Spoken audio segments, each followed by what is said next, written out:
It's show and tell time again. This is my Bible from high school. Back then, this was a new translation. It's called the New International Version, or the NIV. Over the past 40 years, this has become the best-selling translation of the Bible in North America. More popular than the Revised Standard, the New Revised Standard, and even more popular than the old King James Version. It became my favorite too. But over the years, and as they went on, I grew up a little bit, and something about it started to bother me. I can tell you what I mean by quoting one verse from this translation. I could have chosen any number of verses, but the one I choose comes from the first chapter of John's Gospel. It says in this translation, "The true light that gives light to every man was coming into the world." And it's that phrase, every man. Now, years ago, that was understood to mean every person. In the year 1969, about the time this translation was being prepared, the first lunar astronauts left a plaque on the moon which says, "We came in peace for all mankind." And these words refer to the entire human race. But over the years, our language has changed and our culture has changed. That male-centered language doesn't work as well anymore. I remember once, a few years ago now, one of our college students was home visiting. She had grown up at St. Mark's, and on that particular Sunday, we happened to be using the Rite One liturgy. That's the traditional language liturgy from centuries ago. And in the old Rite One liturgy, the Nicene Creed talks about Jesus Christ, who, for us men and for our salvation, came down from heaven. So this young woman asked, "What is it with just the men?" And she was right, of course. It no longer makes sense, for example, for me to refer to you sitting here as the men of Christ Church or the men of St. Mark. It doesn't make sense for me to refer to you as Christ Church at all. But certainly not to refer to you as the men of St. Mark's, when I mean the people of St. Mark's, or Christ Church for that matter. So my favorite Bible, this New International Version, missed the helpful language change that was going on in our culture at the time. But then something cool happened. In the year 2001, a revised version of the NIV was published.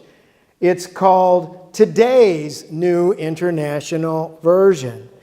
And the team of translators made language about human beings consistent with how we speak in the 21st century. Now, those same words from the first chapter of John's Gospel are translated like this: "The true light that gives light to everyone was coming into the world." The phrase, "light to every man," became "light to everyone." And that's actually truer to the original intent of the New Testament authors. So this newer New Testament, called Today's New International Version, has become my new favorite over the last almost 20 years. Then I heard a radio interview with one of the translators who worked on this. I actually happened to have taken a class with him when I lived in Chicago in the 1970s. He's a New Testament scholar. And in this radio interview, he talked about how people in conservative churches are very upset about this language change. They successfully stopped further publication of Today's New International Version. This is my copy. I guess it's going to become valuable because they're not going to publish it anymore. It amazed me that in the year 2009, when I heard this radio interview, Christian people would be unhappy about calling all of us humankind instead of mankind. Apparently, they want the letters of the New Testament to be addressed to my brothers instead of my brothers and sisters. Wow. That kind of makes me sad. I always hope that following Jesus makes your heart bigger, not smaller. I always hope that following Jesus means adopting his wide open heart toward the poor, toward the outcasts, toward children, toward women, instead of keeping ideas of male rank and status intact. I always hope that religious faith makes people kinder and more compassionate instead of narrow and rigid. The story we heard today from Mark's Gospel talks about a stranger who is casting demons out in the name of Jesus. Some of the official apostles get upset with this, but Jesus says, don't stop him. Whoever is not against us is for us. In other words, make the circle bigger and keep the doors open.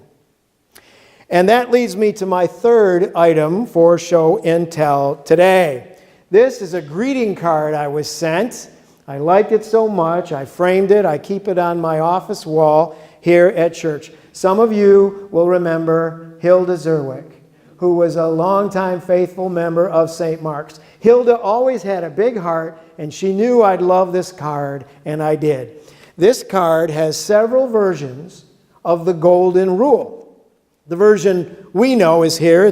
It's printed on the card. Do unto others as you would have them do unto you. That's the famous Golden Rule. But the card also has the same teaching in slightly different words from the Buddhist tradition, the Jewish tradition, the Muslim tradition, and the Baha'i faith.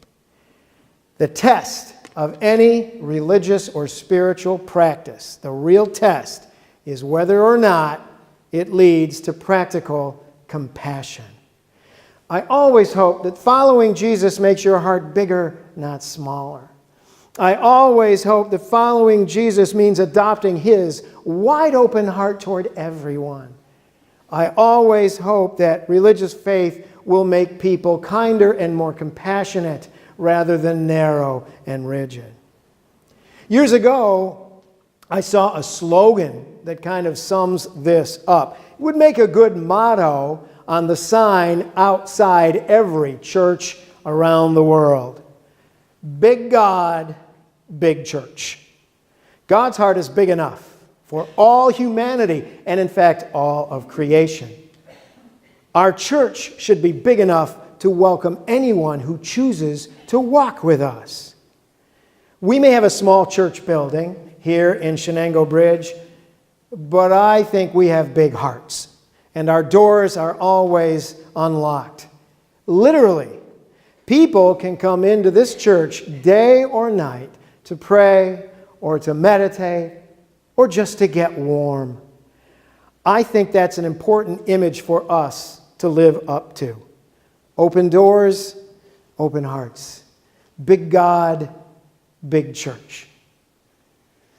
In residential neighborhoods, you'll sometimes see a street sign that says, "Slow down, this could be your child at play."